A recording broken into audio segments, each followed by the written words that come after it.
वाकई हैरत होती है।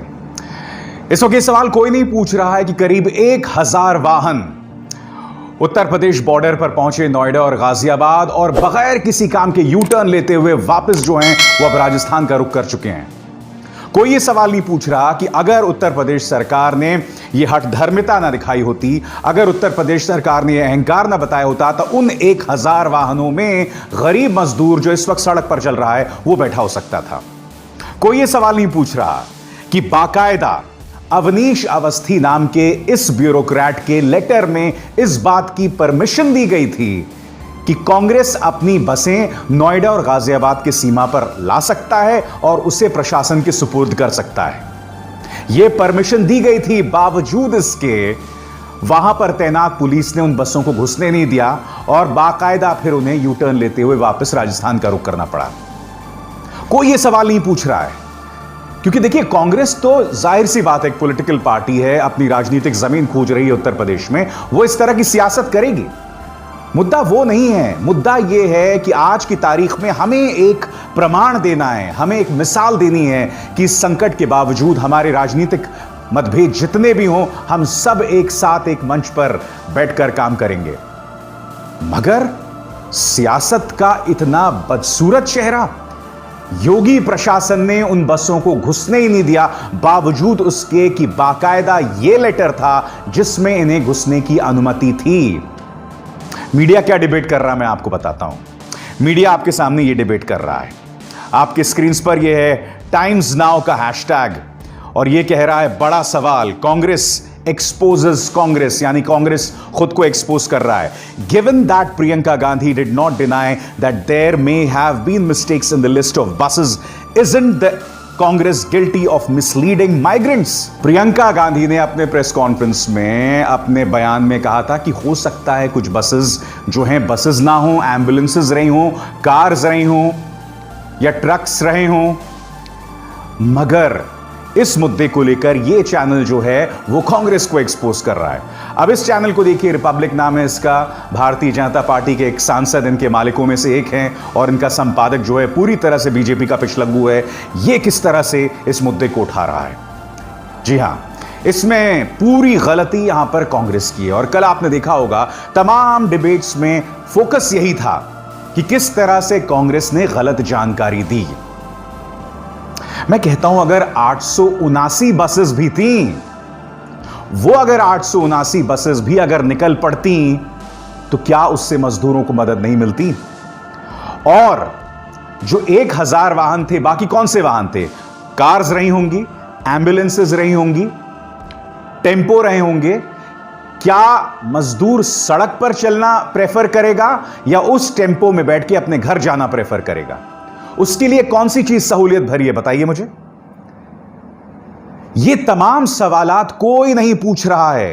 पूरा जो दोष इसमें कांग्रेस पर मढ़ा जा रहा है, और मैं आपको बताता हूं किस तरह से प्रोपेगेंडा चलाया जा रहा है, और ये बहुत ही इफेक्टिव प्रोपेगेंडा है। क्योंकि आज बोल के लब आजाद है तेरे में, मैं ना सिर्फ ये जो मजाक उत्तर प्रदेश के गरीब मजदूरों के साथ किया गया है जो उस वक्त सड़क पर चल रहे हैं, ना सिर्फ उस पर फोकस करने जा रहा हूं, बल्कि यह भी कि इस कोरोना संकट में भी आखिर न्यूयॉर्क टाइम्स जैसा अखबार भी क्यों कह रहा है कि प्रधानमंत्री नरेंद्र मोदी की लोकप्रियता में कोई कमी नहीं आई है।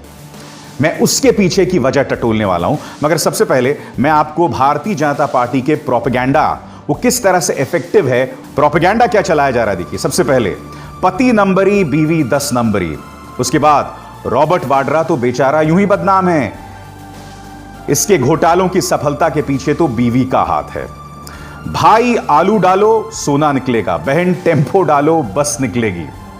देखिए इन तीनों चीजों पर गौर कीजिए। इस वक्त रॉबर्ट वाड्रा को लेकर भारतीय जनता पार्टी समर्थकों में एक जबरदस्त आक्रोश है, और खासकर रॉबर्ट वाड्रा, जब भी कांग्रेस के घोटालों की बात आती है तो रॉबर्ट वाड्रा एक चेहरे के तौर पर सामने उभरते हैं। तो बहुत ही चालाकी से यहां पर रॉबर्ट वाड्रा को चेहरा बनाया है।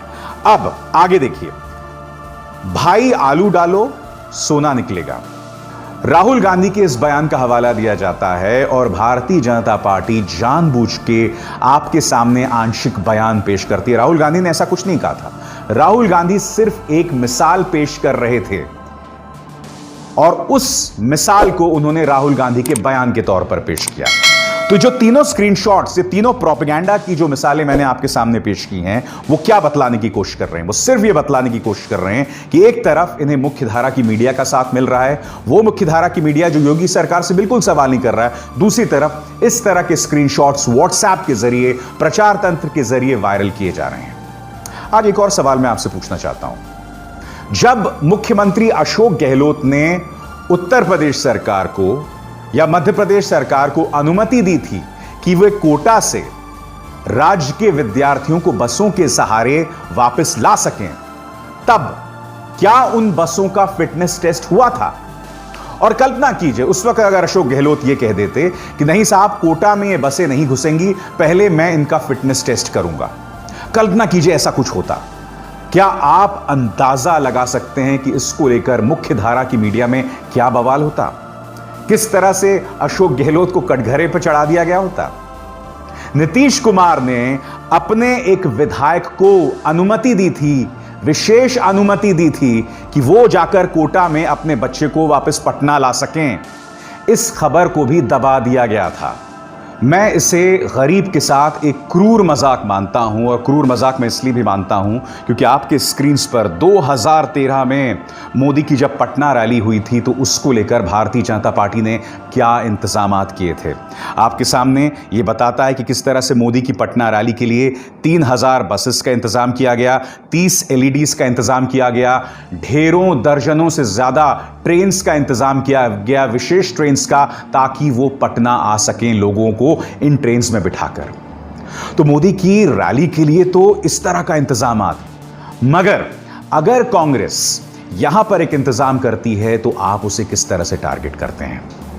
तो मैंने आपको कार्यक्रम की शुरुआत में बताया कि बावजूद इन तमाम चीजों के कि गरीब जो है वो सड़क पर है, लगातार वो सफर कर रहा है, बावजूद उसके न्यूयॉर्क टाइम्स की यह खबर बताती है कि प्रधानमंत्री नरेंद्र मोदी की लोकप्रियता बढ़ रही है। क्या यह हकीकत है? हो सकता है। मैंने आपको कार्यक्रम की शुरुआत में बताया कि किस तरह से मीडिया ने बहुत खूबसूरती से पूरे मामले को ट्विस्ट कर दिया। मीडिया को सवाल यह करना चाहिए था कि भारतीय जनता पार्टी सरकार उत्तर प्रदेश में अपना अहम क्यों नहीं त्याग सकती, क्योंकि उन बसेस का इस्तेमाल गरीबों के लिए इस्तेमाल किया जा सकता था। मगर जो 99% मीडिया है वो ये प्रचार कर रहा था कि इसमें कांग्रेस की गलती है, कांग्रेस का घपला है, कांग्रेस का घोटाला है। तो जनता के सामने जब यह संदेश जाएगा तो आप क्या सोचते हैं? अब दूसरे मुद्दे पर गौर कीजिए। जब इस कोरोना संकट की शुरुआत हुई थी, उस दौरान कोरोना संकट से लड़ने की बजाय भारत में क्या हो रहा था? भारत का मीडिया क्या कर रहा था? तबलीगी जमात के हवाले से वो पूरी मुस्लिम कौम को टारगेट कर रहा था। और आप जानते हैं कि भारतीय जनता पार्टी की जो सियासत है उसे हमेशा बल मिलता है, हमेशा मदद मिलती है अगर मुद्दे को हिंदू मुस्लिम कर दिया जाए। यह बात अलग है कि कोई मीडिया आपको यह नहीं बता रहा था कि आखिर तबलीगी जमात के उस समारोह को गृह मंत्रालय ने इजाजत क्यों दी, क्योंकि महाराष्ट्र प्रशासन ने, मुंबई प्रशासन ने तो उनको इजाजत नहीं दी थी। कोई यह सवाल नहीं कर रहा था कि वो जो तबलीगी जमात के विदेशी डेलीगेट्स थे, आखिर वो मेरे देश में घुसे कैसे? उनको तो वहीं रोक देना चाहिए था, क्वारंटीन कर देना चाहिए था एयरपोर्ट में। यह सवाल कोई नहीं पूछ रहा है। तो सबसे बड़ी बात, मीडिया के जरिए ब्रेन वॉश करना, मीडिया के जरिए मास सम्मोहन। और जब यह संदेश जाएगा तो जाहिर सी बात है प्रधानमंत्री की लोकप्रियता तो बढ़ेगी ना, क्योंकि जब जनता के सामने आप असली मुद्दे नहीं उठाएंगे तब क्या होगा। अब आगे और कीजिए। 1041 प्रवासी मजदूर जो उत्तर प्रदेश लौटे हैं वो सब कोरोना वायरस से संक्रमित हैं। क्या कोई यह सवाल पूछ रहा है इस सरकार से कि आखिर जो मजदूर अपने घर जा रहे हैं, टेस्टिंग किट्स के जरिए उनकी टेस्टिंग करके उन्हें क्यों नहीं भेजा जा रहा है? अब तक हम एक टेस्टिंग किट का विकास ही नहीं कर पाए, डेवलप नहीं कर पाए हैं। क्या यह सवाल कोई पूछ रहा है? केंद्र सरकार इस तरह के टेस्टिंग किट्स राज्य सरकारों को क्यों वक्त पर मुहैया नहीं करा रही है, ताकि ये मजदूर जो हैं वो बीमार होकर अपने गांव ना पहुंचें? यह मुद्दा मैं लगातार अपने कार्यक्रमों में उठाता रहा हूं, मगर क्या इस मुद्दे को लेकर केंद्र सरकार से सवाल किया जा रहा है? नहीं किया जा रहा है। 6 साल पहले जब प्रधानमंत्री सत्ता में आए थे तो एक बहुत बड़ी ताकत उनकी क्या थी उनकी बहुत बड़ी ताकत थी गुजरात मॉडल। पिछले 6 साल में कोई गुजरात मॉडल की चर्चा कर रहा है? नहीं कर रहा है। गुजरात मॉडल की क्या हालत है मैं आपको बताता हूं। आपके स्क्रीन पर यह अहमदाबाद मिरर की खबर है। वहां के जो मुख्यमंत्री हैं विजय रूपाणी नकली वेंटिलेटर्स का उद्घाटन कर देते हैं वहां के अस्पतालों का। और ये वेंटिलेटर्स भी नहीं है, ये सिर्फ एम्बू बैग्स हैं और ये वेंटिलेटर्स किसी के फायदे के नहीं हैं। बाद में जो वहां का मुख्यमंत्री कार्यालय है वो ये अहमदाबाद मिरर के मुताबिक ये झूठी खबर या ये झूठा बयान भी देता है कि मुख्यमंत्री ने कभी भी वेंटिलेटर शब्द का इस्तेमाल ही नहीं किया। अब अहमदाबाद मिरर द्वारा उपलब्ध कराई गई ये तस्वीर देखिए, ये जानकारी देखिए जिसमें साफ तौर पर मुख्यमंत्री विजय रूपाणी ने वेंटिलेटर शब्द का इस्तेमाल किया था। यह हालत है गुजरात की। तो यहां पर गुजरात मॉडल पूरी तरह से धराशायी है। इस वक्त देश के टॉप 3 राज्यों में है गुजरात। अगर हम बात करें कोरोना संकट को लेकर, सबसे कम टेस्टिंग भी इसी राज्य में हो रही है, मगर कोई उसकी बात नहीं कर रहा है। वो गुजरात मॉडल जिस पर सवार होकर प्रधानमंत्री जो हैं वो सत्ता में आए थे, उसकी अब कोई बात नहीं कर रहा है। अब इस बात पर गौर कीजिए, प्रधानमंत्री जब ताली बजाने के लिए कहते हैं, थाली बजाने के लिए कहते हैं, तो मीडिया उस पर कोई सवाल नहीं करता। मगर अगर आप अमेरिका की तरफ जाएं तो अब मैं आपको कुछ क्लिप्स दिखाने वाला हूं कि वहां के पत्रकार ट्रंप से किस तरह से सवाल कर रहे हैं। गौर कीजिएगा ध्यान से। President, as President of the United States, your words carry enormous weight in this country and around the world. And while you acknowledge you're not a physician, you do promote these medicines extensively here. How do you not go so far as to be giving medical advice? But we don't have time to go and say, gee, let's take a couple of years and test it out. And let's go and test with the test tubes and the laboratories. We don't have time. I'd love to do that. But we have people dying today. As we speak, there are people dying. The doctors who are treating coronavirus patients, they have the medical expertise to determine whether or not they should prescribe hydroxychloroquine. And many of them And do. there are already clinical trials in place looking at hydroxychloroquine. Sure. So They should be why finished in not- about a year. Why not just let the science speak for itself? Why are you promoting this drug? I'm not. I'm just You saying come very out- simply, I'm not at all. I'm not. Look, you know what I'm trying to do. The argument is that you bought yourself some time. You didn't use it to prepare hospitals. You didn't use it to ramp up testing. Right You're now, so nearly 20 million you're so people are disgraceful. unemployed. It's so disgraceful the way you say that. Let me just listen. I just went over it. Or this rant supposed to make people I just went confident over in it. an unprecedented crisis. Nobody thought we should do it, and when I did it, But what did you do with the time that you bought? you know The we month did. of February. That You know we video did. was a gap. What do you The entire do? month of February. What do you do when you have no case in the whole United States? You had cases When in you February. excuse me. तो Trump से कठिन सवाल करती है वहां की media. जी हां, आपको याद होगा CNN के जिम कॉस्टा ने किस तरह से खड़े होकर ट्रंप की बखिया उधेड़ दी थी। आप जानते हैं उसके बाद क्या हुआ था? ट्रंप प्रशासन ने उनके व्हाइट हाउस में घुसने पर रोक लगा दी थी।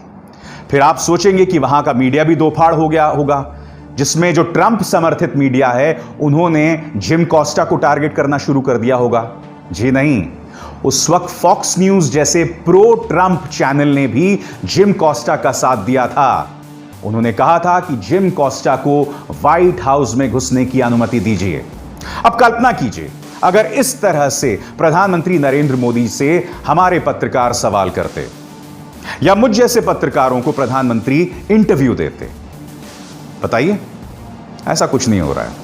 उल्टा भारतीय जनता पार्टी अध्यक्ष जेपी नड्डा झूठ फैलाने वाले, समाज में दंगे का माहौल पैदा करने वाले मीडिया हाउसेस पत्रकारों का साथ देते हैं। एक निहायत ही घटिया वेबसाइट है और मैं न्यूज क्लिक में उनका नाम नहीं लेना चाहूंगा। उन्होंने एक झूठी खबर चलाई। खबर क्या है जानते हैं आप?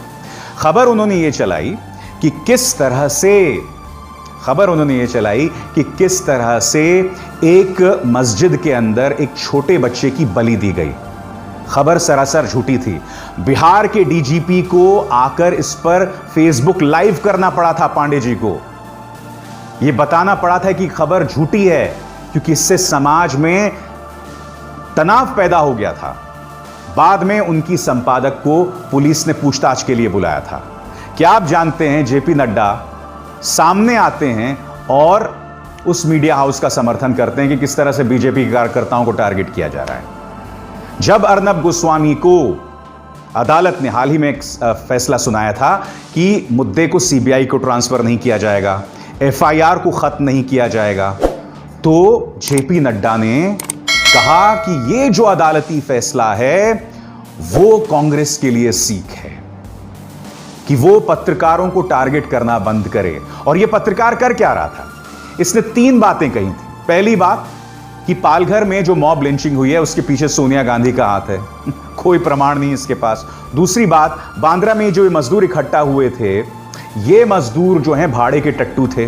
तीसरी बात, बांद्रा में जो मजदूर इकट्ठा हुए थे वो एक मस्जिद के कहने पर यहां इकट्ठा हुए थे, यानी कि सांप्रदायिक माहौल को भी खराब करना।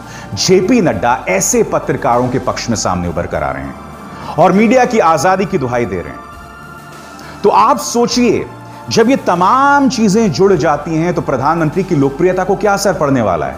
कोई असर नहीं पड़ने वाला है। और जो भारतीय जनता पार्टी मीडिया की आजादी की बात करती है तो मैं आपके सामने कुछ नाम पेश करना चाहूंगा। गुजरात के पत्रकार, इस खबर के मुताबिक धवल पटेल, उन पर देशद्रोह का मुकदमा दर्ज कर दिया गया। उनका गुनाह क्या था? उन्होंने सिर्फ यह खबर की थी कि विजय रूपाणी को हटाकर मनसुख मंडाविया को आने वाले दिनों में मुख्यमंत्री बनाया जा सकता है। देशद्रोह का मुकदमा। पवन जायसवाल, जिन्होंने यह खबर की थी कि mid day meal schemes Uttar Pradesh में कितनी बड़ी नाइंसाफी की जा रही है वहां के गरीब बच्चों के साथ, उसको लेकर इस शख्स को इतना परेशान किया गया कि जिसकी कल्पना भी नहीं की जा सकती।